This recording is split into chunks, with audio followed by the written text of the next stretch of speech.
अलिफ पार्ट 25। पहले तो मैंने इसे फ़िल्म से निकाला था, अब मैं इसे सड़क पर ले आऊँगा। 2 टके का राइटर है वो, औकात क्या है इसकी। मैंने ब्रेक न दी होती तो आज भी धक्के खा रहा होता। एहसान फरामोश घटिया आदमी। कल पे मोमिन फ़ोन पर पूरी कुव्वत से धरा था और फ़ोन पकड़े एक कमरे से दूसरे कमरे में टहलते हुए से यह अंदाज़ा ही नहीं हुआ था कि टीना के साथ होने वाली वो फ़ोन कॉल अब्दुल अली भी सुन रहे होंगे। सारी प्रॉब्लम्स नेहा की वजह से हो रही हैं, वरना अख्तर की इतनी जुर्रत नहीं थी। उसे वकील भी नेहा ने करके दिया है, वरना अख्तर तो अब भी बहुत डरा हुआ है और पैचअप की बात करने के लिए तैयार है। नेहा को तो देख लूँगा मैं, पब्लिसिटी की भूखी औरत। 50 बॉयफ्रेंड्स होंगे इसके मुझसे पहले। मुझे भी बहुत कुछ पता है इसके बारे में। वो इसी तरह लहजे में कह रहा था और साथ टहल रहा था। एहसन की फ़िल्म का प्रीमियर हो गया, बहुत बुरे रिव्यू मिले हैं इसे। आपने सोशल मीडिया पर देखे, फ्लॉप होगी वो। टीना ने एकदम इसे ज़रूरी अपडेट दी। गुस्से में भी मोमिन कहका लगाना नहीं भुला था। ज़बरदस्त, बड़ी अच्छी खबर दी तुमने। अपनी सोशल मीडिया टीम को कहो वो भी बुरे रिव्यू लिखे इसकी फ़िल्म के बारे में। धज्जियाँ उड़ा दे इसकी फ़िल्म की। 3rd क्लास डायरेक्टर अपने आप को कल्बे मोमिन का उस्ताद कहता है। मोमिन शायद इसी तहज़ीक़ में अंदाज में बात करता रहता अगर वो एकदम दादा को ना देख लेता। वो चौंक कर इसके सामने आकर खड़े हो गए थे। मुझे ईमेल कर दो, मैं जवाब देता हूँ इनका। मोमिन ने टीना को खुदा हाफिज़ कहते हुए कहा। अब्दुल अली के देखने का अंदाज इसे खुला था। क्या देख रहे हैं आप? फ़ोन बंद करते इसने दादा से कहा था। तुम्हें? क्यों? वो उलझा। पहचान नहीं पा रहा क्या? वो हैरान हुआ। तुम्हें? ये जो फ़ोन पर बात कर रहा था, क्या ये वो कल्बे मोमिन था जो चिड़िया को गोद में लिए सारी रात बैठा रहता था? मोमिन चंद लम्हे बोल नहीं सका। वो बचपन था दादा। मोमिन ने नजरें चुराई और जो अपनी माँ के आंसू देखकर अल्लाह को ख़त लिखने लगा था वो न इसकी माँ को भेज दे। इन्होंने बात जारी रखी। वो मेरे खूनी रिश्ते थे दादा, वो कहे बगैर नहीं रह सका। और जो रास्ते में पड़े हर पत्थर को इसलिए उठाता था कि किसी दूसरे को ठोकर ना लगे। आपको करते देखता था इसलिए करता था। वह बिन से नजरें चुराने लगा था। वो मोमिन जहाँ भी जाता था लोगों की आंखों का तारा बन जाता था। दादा पता नहीं इसे किसका चेहरा दिखाने लगे थे। लोग आज भी मुझसे प्यार करते हैं दादा। लाखों लोग ट्विटर पर मुझे फॉलो करते हैं। मेरी बर्थडे पर मुझे कार्ड्स, फूल, तोहफे भेजते हैं। मैं आज भी इनकी आंखों का तारा हूँ, इनके दिलों में बसता हूँ। उसने दादा को चैलेंज किया। वो जो लोगों के दिलों में बसता था, इससे मैं पूछता था कि वो इन सब लोगों के नाम लिखे जो इसके दुश्मन है, तो इसका सफ़ा खाली रह जाता था। मोमिन गुमसुम हुआ। आप मुझसे क्या सुनना चाहते हैं दादा? उसने बिलाखिर जिद छोड़कर कहा। तुम बदल गए हो मोमिन, तुम वो कल्बे मोमिन नहीं रहे। गलत, मैं एक बेहतरीन इंसान हूँ। आप मेरे सोशल सर्कल में आकर मेरे बारे में पूछें। इस एक फ़ोन कॉल से मुझे जज ना करें, वो मदाफाना अंदाज में बोला था। तुम लोगों का रिज़्क छीन सकते हो मोमिन, इन्हें सड़कों पर लाने की ताकत रखते हो। अब्दुल अली ने जैसे इसके अल्फाज दोहराए। जिसके बारे में ये बात कही है वो एहसान फरामोश, मैं इसे इज्जत दिए चुका हूँ। दादा ने इसकी बात काट दी। इज्जत और जिल्लत सिर्फ अल्लाह के हाथ में है कल्बे मोमिन, तुम्हारे हाथ में नहीं। आप इस फिल्म इंडस्ट्री को नहीं जानते दादा। यहाँ सब एक दूसरे के बारे में यही कहते हैं, ऐसी ही बात करते हैं, ऐसे ही गालियाँ देते हैं। यहाँ सब चलता है। मोमिन ने अब जैसे इन्हें तसल्ली देने की कोशिश की। तुम भी इस हमाम से निकल आओ जिसमें तुम सब बेलिबास हो। इसके अगले जुमले ने मोमिन को मुश्तल कर दिया। मेरा हमाम? मेरे प्रोफेशन को कह रहे हैं ना आप?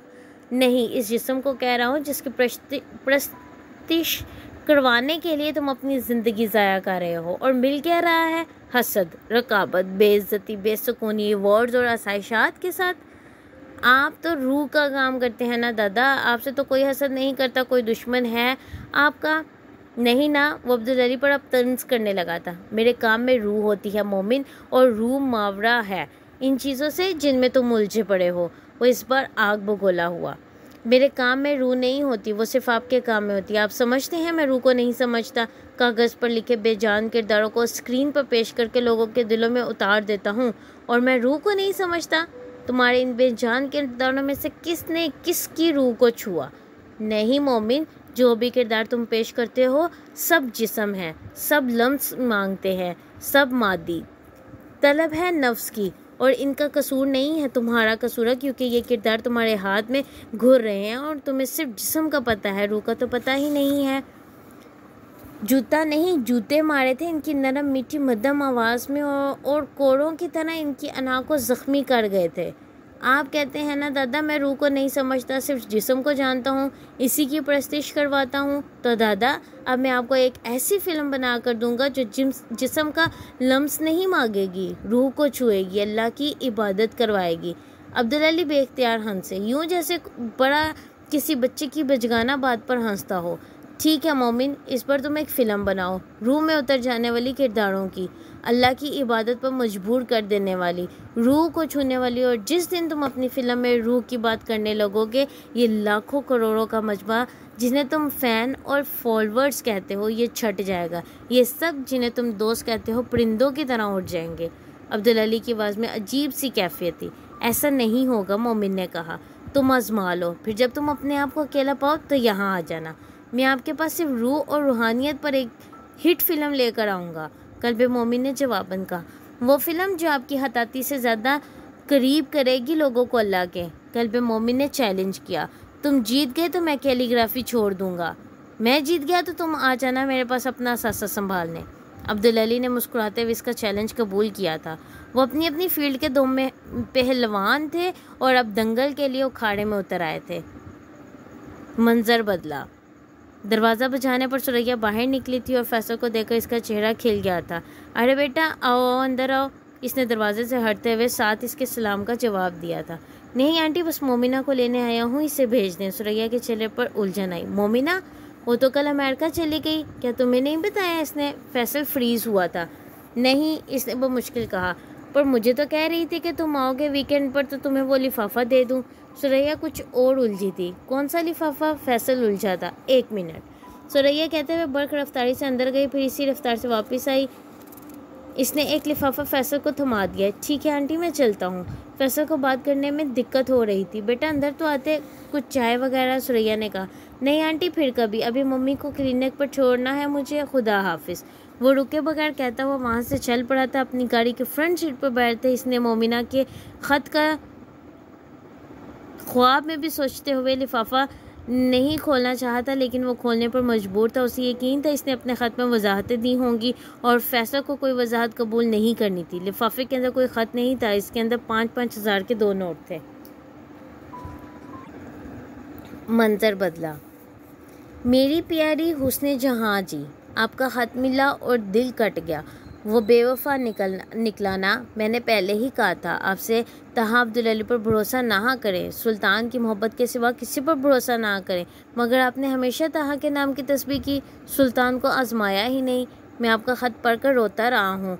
परिंदा होता तो उड़कर आ जाता आपके पास, लेकिन इंसान हूँ। इंसानों को जानने में लम्हा लगता है, आने में वक्त लगता है। फिर भी सुल्तान आएगा आपके पास, बस चंद महीनों या हफ्तों का इंतज़ार कर लें।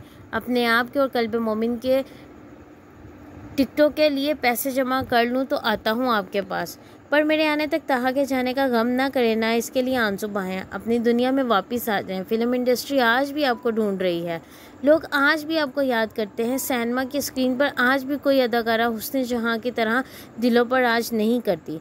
तहा अब्दुल अली ने कदर नहीं की आपकी, आपने इसके लिए अपनी सल्तनत छोड़ दी थी। इसने परवाह नहीं की, तो आप कब तक परवाह करती रहेंगी इसकी? जानता हूँ दिल से किसी को बुलाना आसान नहीं होता, मिटाना नहीं, लेकिन मैं आपसे कहता हूँ आप ना इसको भूलें ना इसको मिटाएं, बस अपनी दुनिया में लौट आएं। उसने जहाँ जी, ये जो हम जैसे होते हैं ना, ये हमेशा मिट्टी के ही रहते हैं, हमेशा जिस्म ही अरूज देता है हमें और जवाल भी।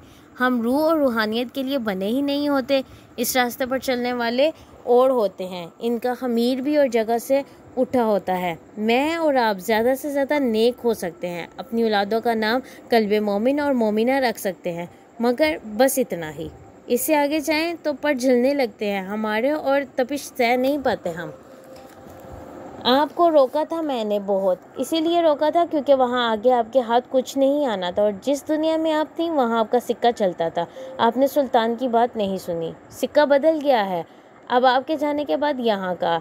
पर कोई बात नहीं, आप चाहें तो फिर आपका राज होगा यहाँ, और मैं सुल्तान आपके साथ हूँ। अच्छे और बुरे सारे दिनों में आपके साथ साया बनकर चलूँगा, क्योंकि आपसे प्यार करता हूँ, वही पागलों वाला प्यार जो आप तहा से करती हैं। ना आप बदलेंगी ना मैं बदलूँगा। ख़त लिख रहा हूँ तो दिल खोल कर रख दिया है आपके सामने, वरना इतने सालों में हर बार आपसे बात करते हुए कभी आप नज़रें चुराती थी, कभी मैं। मैं जानता हूँ सुल्तान को आप भी नहीं भूल सकती। तहा के बाद अगर कोई याद आता होगा तो सुल्तान ही याद आता होगा आपको। मेरी खुशफहमी देखें क्या लिख रहा हूँ आपको। न अपनी शक्ल देख रहा हूँ न अपनी औकात, लेकिन प्यार का क्या करें हुस्न जहाँ जी, ये मेरे जैसों को भी औकात से बाहर कर देता है। सुल्तान ही समझने लग गया हूँ अपने आप को। आपने बड़ा जुल्म किया है मुझ पर। बीच रास्ते में मुझे छोड़कर इतने सालों में सुल्तान आसमान से ज़मीन पर आ गया, मगर नहीं बदला तो इसके दिल में आपका मकाम। आप आज भी सुल्तान के दिल के तख्त पर वहीं बैठी हैं जहाँ इससे पहली बार आपको बिठाया था, और ये मुकाम सुल्तान कभी किसी को नहीं देगा। ताहा और सुल्तान में बस यही फ़र्क रहेगा हमेशा। वो आपको छोड़ सकता है लेकिन सुल्तान कभी नहीं। आपका सुल्तान। तुम जा रहे हो? कल्ब मोमिन सुबह सवेरे अपना सामान पैक कर रहा था जब अब्दुल अली इसके कमरे में दरवाजे पर दस्तक देकर अंदर आए थे, और इसे सामान पैक करते हुए देखकर इनके दिल के दिए एक तरह से बुझ गए थे। जाने के लिए ही आया था दादा। कल्ब मोमिन इनकी तरफ मतवज्जा हुए बगैर खुले बैग में अपनी चीज़ें डालता रहा। नाराज़ होकर जा रहे हो? उन्होंने चंद लम्हे के बाद इससे कहा। कल्ब मोमिन झुटका और इसने सीधा खड़े होते हुए इनसे कहा, नाराज़ किस बात पर होऊंगा? वो संजीदा था। अब्दुल अली ने इसका चेहरा देखा। कल रात तुम्हारे और मेरे दरमियान, उन्होंने कुछ कहना चाहा। कल्ब मोमिन ने बात काट दी। कल रात आपके और मेरे दरमियान कुछ ऐसा नहीं हुआ जिस पर मैं आपसे खफा होता। चैलेंज था जो आपने दिया और मैंने चैलेंज कबूल कर लिया। इन सब में खफकी वाली तो कोई बात नहीं आई। वो कहकर दोबारा झुककर अपने बैग की जिप बंद करने लगा था। अब्दुल अली की समझ में नहीं आया वो इसके बाद के जवाब में क्या कहे। कुछ देर खड़े वो जैसे कोई अल्फाज ढूंढते रहे, फिर उन्होंने कहा, कल्ब मोमिन, मैं तुमसे बहुत ज़्यादा मोहब्बत करता हूँ। तुम्हारा दिल कभी भी नहीं दुखाना चाहता मैं, और मुझे लगा शायद पिछली रात में तुम्हारा दिल दुखा बैठा हूँ। उन्होंने बिलाखिर वो अल्फाज ढूंढ लिए थे जो वो इनसे कहना चाहते थे। कल्ब मोमिन ने अपनी पैकिंग ख़त्म कर ली थी। अपने बैग्स एक तरफ और ऊपर नीचे रखते हुए इसने बेहद इत्मीनान से अब्दुल अली की बात सुनी। इसके अंदाज में एक अजीब सर्द महरी थी। लाताल्लुकी का एक अजब सा आलम था। आपका पता है दादा, आप मुझे क्यों कमतर समझते हैं? इसके जुमले ने अब्दुल अली को बिच्छू बनकर काटा था। आप मुझे इसलिए कमतर समझते हैं क्योंकि मैं हुस्न जहाँ की औलाद हूँ, जिसके पास हुस्न और जिस्म के इस्तेमाल के अलावा कुछ और था ही नहीं। आप इसलिए इनसे बाबा की शादी नहीं करना चाहते थे क्योंकि वो एक डांसर थी। कल्ब मोमिन की आंखों और चेहरों पर जैसे मैं सब जानता हूँ लिखा था। अब्दुल अली ने तरप कर इसे रोका था। उसने जहाँ से शादी से रोकने की वजह ना इसका अदाकारा होना था ना रकासा। तुम्हें किसने बताया कि मैं तुम्हें इसलिए कमतर समझता हूँ कि किसने कह दिया कि हुस्न जहाँ के पास हुस्न और जिस्म के अलावा कुछ और था ही नहीं? अब्दुल अली के अंदाज में अब अजीब सी बरहमी थी। इसके पास नेक रूह थी जो तुमने खो दी।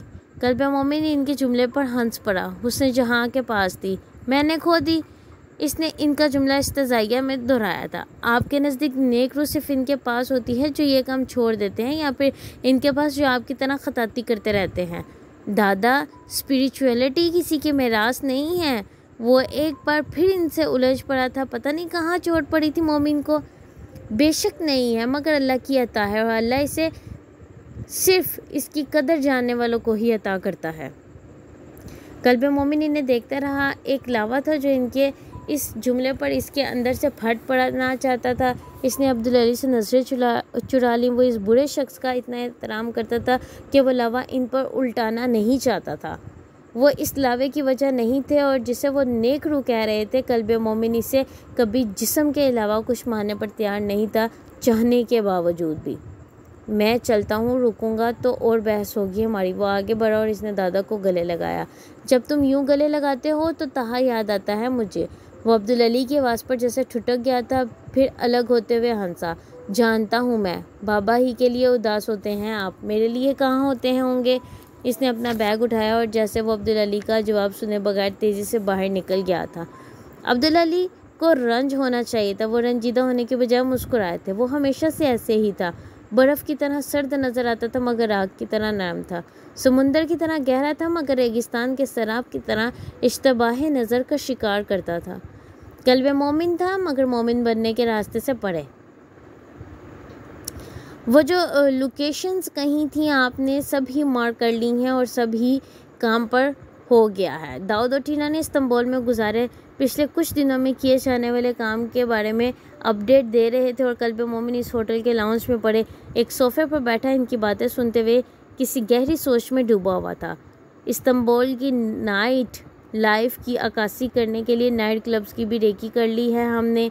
अब टीना अपने लैपटॉप पर इसे इन जगहों की तस्वीरें दिखाने लगी थी जो वो अपनी फ़िल्म की शूटिंग के लिए मुंतखब कर चुके थे।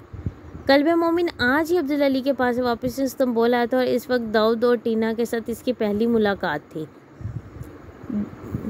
डेट्स फाइनल करके कल से ईमेल्स का काम ख़त्म कर लेंगे। शूटिंग को ऑडिशन के लिए पोस्ट प्रोडक्शन का काम भी यहाँ एक स्टूडियो के साथ। कल्ब मोमिन ने दाऊद को पहली बार टोका, मैं इस फिल्म की शूटिंग कुछ अर्से के लिए पोस्टपोन कर रहा हूँ, इसने ऐलान करने वाले अंदाज में कहा था। टीना और दाऊद बैक वक्त चौंके थे और इन्होंने कुछ बेयकीनी के आलम में से देखा। कल्ब मोमिन मजाक यकीनन नहीं कर रहा था। मैं इस फिल्म से एक और फिल्म बनाना चाहता हूँ क्योंकि मेरे पास एक बेहद यूनिक आइडिया है। कल्ब मोमिन के अगले जुमले पर टीना बेहद एक्साइटेड हुई थी। एक साल में 2 फिल्म्स, फैंटास्टिक। मैं तो पहले ही कह चुकी थी कि साल में एक के बजाय 2 फिल्म्स करनी चाहिए आपको। जब इवेंट्स टीना जोश और खरोश में बात करते करते अब सब्जेक्ट के बारे में दरियाफ्त करने लगी। दाऊद इस सारी गुफ्तगू के दरमियान खामोश ही रहा। कल्ब मोमिन ने मेज़ पर पड़े गिलास से पानी का एक घूंट भरा और कहा, स्पिरिचुअलिटी। टीना चुप हो गई। दाऊद को पहले ही लगी हुई थी मगर वो एक दूसरे को देखे बगैर ना रह सके। क्या कहते हैं इसे उर्दू में? कल्ब मोमिन ने जैसे कुछ उलझ कर याद करने की कोशिश की थी। वो एक लम्हे के लिए भूल गया था। दाऊद कुछ कहने के बजाय लैपटॉप और गूगल पर इस लफ्ज़ का उर्दू तर्जुमा ढूंढा और फिर कहा, रूहानियत। बस इसके बारे में फ़िल्म बनानी है मुझे, कल्ब मोमिन ने बेसख्ता कहा। इसके नाम का मतलब अभी गूगल से ढूंढा है। टीना ने बेयकीनी से कल्ब मोमिन से पूछे। इसने जवाबन इस्बात में सर हिलाया।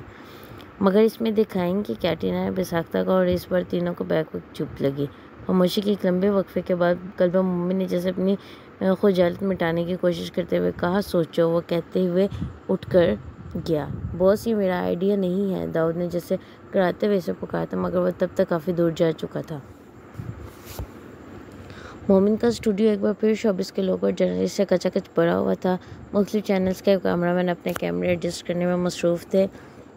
इन सब के दरमियान मोमिन कमरे में दाखिल हुआ था और सबसे पहले इनकी तरफ लपक कर आने वाली शैली थी जो आते ही इसके गले लगी थी। ओह मोमिन, मुझे इतनी खुशी हो रही है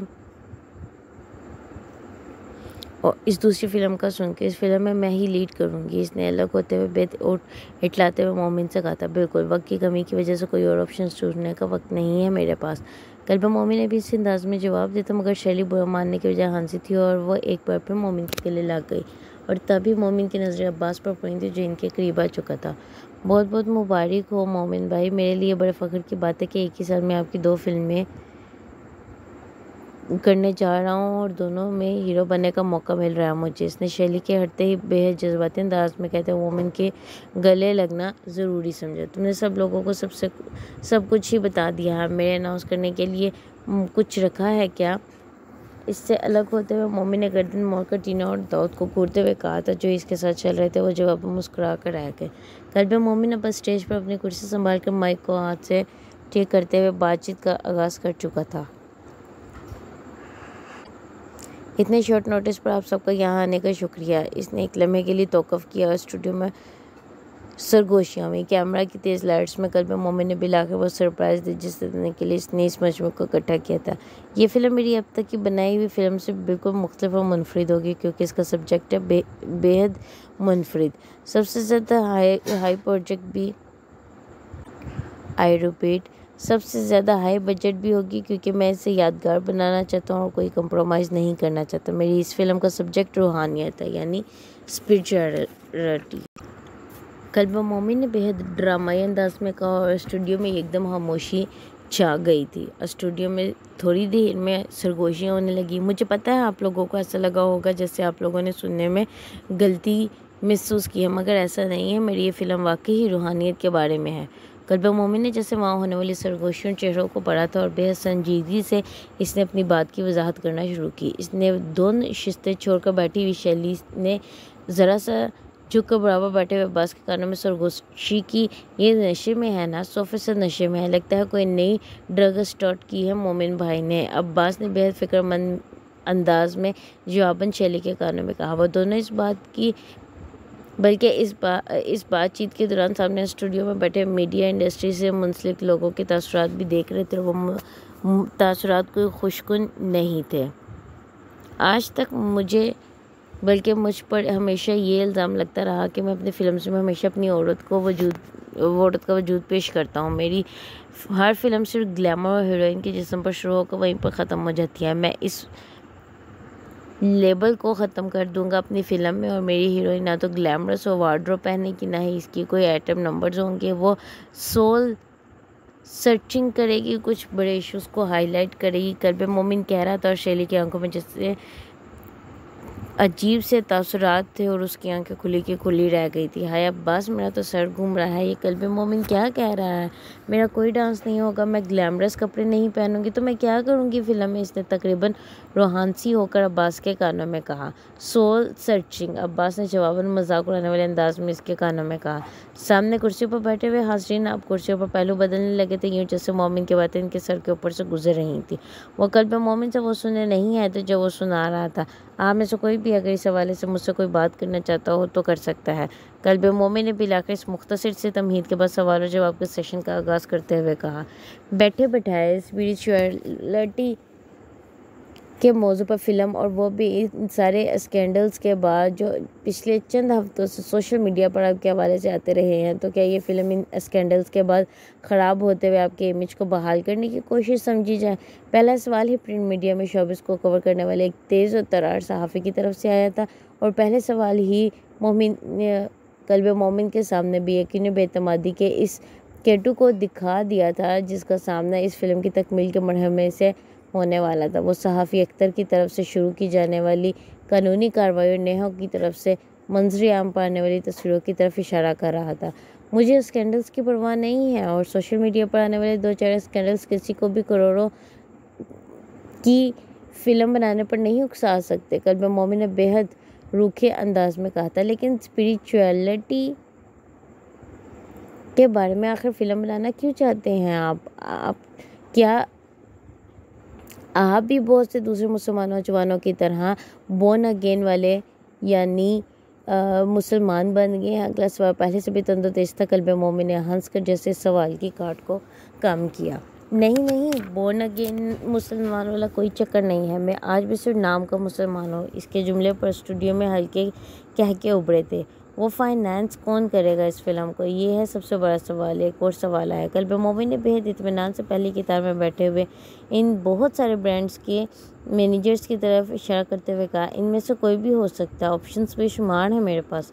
मेरी पहली फ़िल्म में मेरे लिए सबसे बड़ा चैलेंज ये रहा था कि इतने सारे ब्रांड्स थे कि मेरे लिए मुश्किल हो रही थी कि मैं किस ब्रांड को ऑन बोर्ड लूँ और किसको नहीं, और यही सूरत हर बार की तरह इस बार भी है। इसकी खुद एतमादी काबिल रिश्त थी, और इन ब्रांड्स मैनेजर के मुस्कुराते हुए चेहरों ने जैसे इसको तक़वियत दी थी। अगले कुछ सवाल सोशल मीडिया पर फैलाई इन तस्वीरों के हवाले से थे जिनका जवाब देने से कल्बे मोमिन ने माजरत कर ली थी। प्रेस कॉन्फ्रेंस ख़त्म होते ही कल्बे मोमिन का ख्याल था हमेशा की तरह मौजूद जर्नलिस्ट और मीडिया वाले इसे घेर लेंगे, कुरेद कर इससे फ़िल्म के बारे में पूछेंगे। पहली बार उसने बल्कि उसके पास कोई नहीं आया था, और वहाँ मौजूद लोग इस हाई टी पर फोकस किए हुए थे जिसका इंतज़ाम किया गया था। वो इसके स्टेज छोड़ने से पहले ही अपनी नशिस्तों से उठ चुके थे। किसी के ज़हन में रूहानियत और या रूहानी वजूद के बारे में कोई सवाल नहीं था। कल्बे मोमिन को जैसे इनके रवैये से एक झटका सा लगा। इन्हें तजस्सुस था कि ये वो क्यों रूहानियत पर फिल्म्स कर रहा था या फ़िल्म बनाना चाहता था, मगर किसी को इस बात की कुरेद नहीं थी कि वो दिखाना क्या चाह रहा था। कल्बे मोमिन का ख्याल था जब वो जर्नलिस्ट और न्यूज़ मीडिया के नुमाइंदों के घेरे से निकलेगा, इससे इन बड़े बड़े ब्रांड्स के नुमाइंदा घेर लेंगे, और वो इस दूसरी फिल्म के अनाउंसमेंट का सुनते ही शायद कि मुख्य की तरह वहाँ आए थे। ये भी नहीं हुआ था। प्रेस कॉन्फ्रेंस के फ़ौरन बाद इसके लिए दूसरा बड़ा झटका था जब इसने बारी बारी इन सबको स्टूडियो से निकलते देखा, और इनमें से ज़्यादातर इससे मिले बगैर गए थे, यूँ जैसे चुपके से इसकी नज़रों से ओझल होना चाहते हों। कल्बे मोमिन ने पहली बार खुद एक इंटरनेशनल ब्रांड के मैनेजर को रोकर इस फिल्म के हवाले से फाइनेंसिंग की बात की थी। सनम कब शुरू करेंगे आप? इस ब्रांड मैनेजर ने जवाबन उससे कहा था, इस फिल्म के तकरीबन 8-10 महीने के बाद। कल्बे मोमिन ने उसे बताया, ओह अभी काफ़ी वक्त है। I love that studio. मेरा ब्रांड भी बड़ा कीन था कि वो ज़रा जल्दी आ जाती। सॉफ्ट ड्रिंक का ग्लास एक हाथ से दूसरे में मुंतकिल करते हुए इसने कल्बे मोमिन पर अपनी मायूसी ज़ाहिर की। हाँ वो तो डेफिनेटली आप लोग करेंगे, लेकिन अगर आप लोग चाहें तो इस फिल्म में भी आ जाएं हमारे साथ। कल्बे मोमिन ने कहा था, जो अब सीधा सीधा जवाब देने लगा था। हमें ये पसंद है मोमिन, लेकिन अहम बात यह है कि इस सब्जेक्ट को बड़ा ब्रांड करेगा क्या? आप जानते हैं हम तो सेल फोन बेचते हैं, तो स्पिरिचुअलिटी की कोई मुताबिकत नहीं है हमारे प्रोडक्ट के साथ। तो ये फिल्म आप खुद कर लें, फिर सनम के लिए तो वेल ऑल आर गेम। कारोबारी अंदाज की साफ कोई में इस ब्रांड मैनेजर ने इसे बताया था कल्बे मोमिन को जैसे चंद हमें यकीन नहीं है जवाब इसे दिया गया है।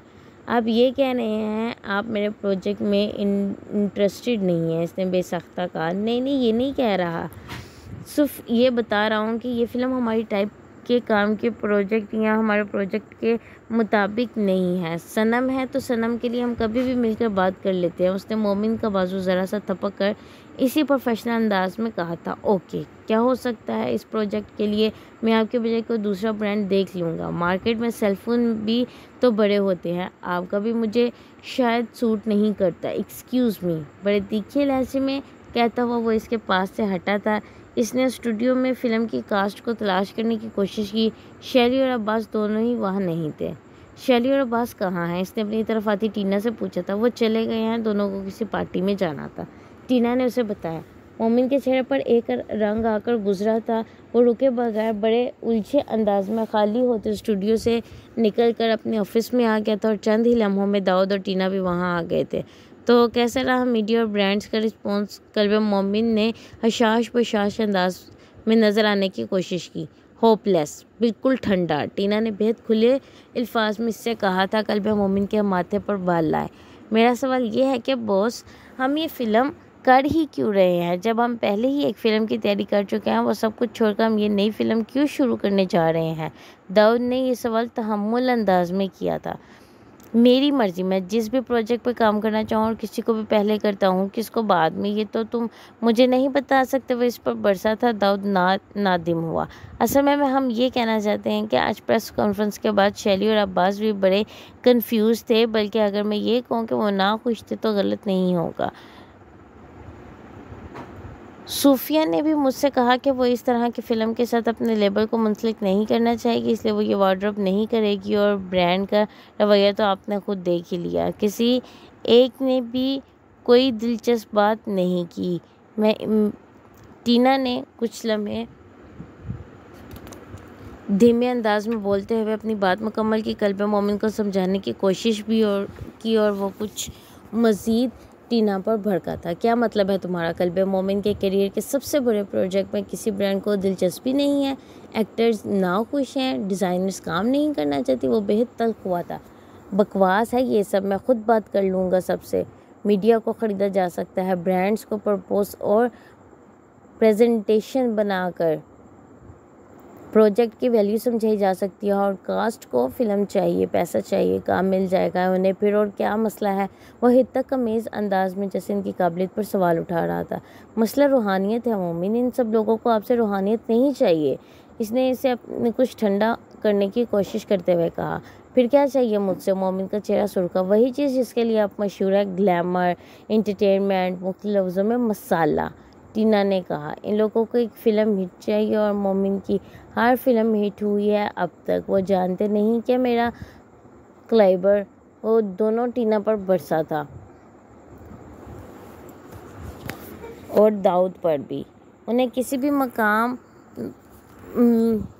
में क्लेबर के डायरेक्टर से रूहानियत पर बनाई जाने वाली किसी फिल्म में दिलचस्पी नहीं है, क्योंकि जो क्राउड सिनेमा फिल्म देखने जाता है वह तफरीह चाहता है, थरकना चाहता है, अच्छा वक्त गुजारना चाहता है। इन्हें कोई फ़लसफ़ा नहीं चाहिए। 700 की टिकट खरीद कर इन्हें सोल सर्चिंग नहीं करनी। आप क्यों ये बात नहीं समझ रहे कि आप खुद अपने हाथों से अपनी कामयाबी के रिकॉर्ड को ख़राब करना चाहते हैं? ये फ़िल्म हिट नहीं होगी, कोई नहीं देखेगा इसे। टीना बेहद जज्बाती अंदाज में कहती चली गई, कल्बे मोमिन की फ़िल्म फ्लॉप नहीं हो सकती, मैं हर एक को गलत साबित कर दूंगा जैसे हमेशा करता आया हूँ। इसने टीना को मज़ीद कुछ बोलने नहीं दिया तो वो उठकर अपने ऑफिस से निकल गया था। मोमिन भाई को किसी साइकोलॉजिस्ट की ज़रूरत है, तुम्हें नहीं लगता? दाऊद ने इसकी बात बल्कि मोमिन के बाहर निकलते ही टीना से कहा था। हाँ, और अनकरीब ये ज़रूरत हमें भी पेश आने वाली है, टीना बड़बड़ाई थी। शुक्रिया जारी है। नावल का अगला हिस्सा सुनने के लिए चैनल को लाइक और सब्सक्राइब करना मत भूलें।